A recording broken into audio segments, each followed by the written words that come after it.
చూడండి ఇక్కడ ఆవర్తన పట్టికలో ఉన్నటువంటి పీరియడ్ల సంఖ్య. నూతన ఆవర్తన పట్టికలో ఉన్నటువంటి 118 మూలకాలను 118 మూలకాలను చూడండి.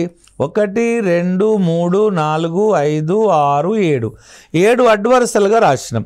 ఓకేనా? 7 అడ్డు వరుసలుగా రాసి, ఓకేనమ్మా, 7 అడ్డు వరుసలుగా రాసి వాటినే 18 నిలువు వరుసలుగా రాసినాం. 18 నిలువు వరుసలుగా రాసినాం. ఓకేనా? నిలువు వరుసలను గ్రూపులు అన్నాం, అడ్డు వరుసలను పీరియడులు అన్నాం. అడ్డు వరుసలను ఏమన్నామా? పీరియడులు అన్నాం. మనం అడిగింది ఏంటిది ఇక్కడ? పీరియడ్ల సంఖ్య. ఎన్ని అడ్డు వరుసలు మనకు? 7 అడ్డు వరుసలుగా రాసినాము. 7 అడ్డు వరుసలు అంటే నూతన ఆవర్తన పట్టికలో ఉన్నటువంటి పీరియడ్ల సంఖ్య ఎంత? 7. గ్రూపుల సంఖ్య ఎంతమ్మా? 18 అన్నమాట. చూడండి ఇక్కడ మనం కొద్దిగా జాగ్రత్తగా గమనిస్తే చూడండి, ఇక్కడ నేను జనరల్గా రాస్తున్నా. ఇక్కడ 1 2 3 4 4 5 6 7 8 9 10 11 12 13 14 15 16 17 18. ఓకేనా? ఇన్ని ఉన్నాయి. ఈ 18లో చూడండి ఇక్కడ జనరల్గా ఎలాబరేటెడ్గా రాద్దాం కొద్దిగా. మనము జనరల్గా 1 చూడండి, 1 2 3 4 5 6 7 8 9 10 11 12 13 14 15 16 17 18.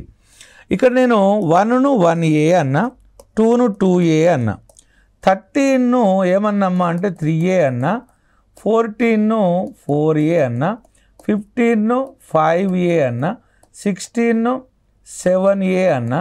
ఓకేనమ్మా? 16ను 6A అన్నా, 17ను ఏమనాలమ్మా? 7A అనాలి. ఓకేనా? 18ను 8A అనాలి. ఓకే. అయితే ఇక్కడ మళ్ళీ ఇక్కడ చూడండి, 11 ఏమనాలి? 1B అనాలి. ఓకేనమ్మా? 11 ఏమనాలి? 1B అనాలి. 12ను 2B అనాలి. ఇక్కడ 3ని 3B అనాలి. 4ను 4B అనాలి. 5ని 5B అనాలి. 6ను 6B అనాలి. అమ్మ 7ను 7B అనాలి. ఇక్కడ విషయం ఏంటంటే 8th 9th 10thను కలిపి 8B అనాలి. ఓకే, మళ్ళీ ఒకసారి చెప్తున్నా.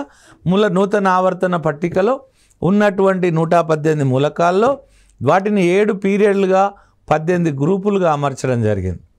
ఈ 18 గ్రూపులలో ఒకటో గ్రూపును 1A అనాలి, రెండవ గ్రూపును 2A అనాలి, ఆడికెంచి 13వ గ్రూపును 3A అనాలి, 14వ గ్రూపును 4A అనాలి, 15ను 5A అనాలి, 16ను 6A అనాలి, 17ను 7A అనాలి, 18ని 8A అనాలి.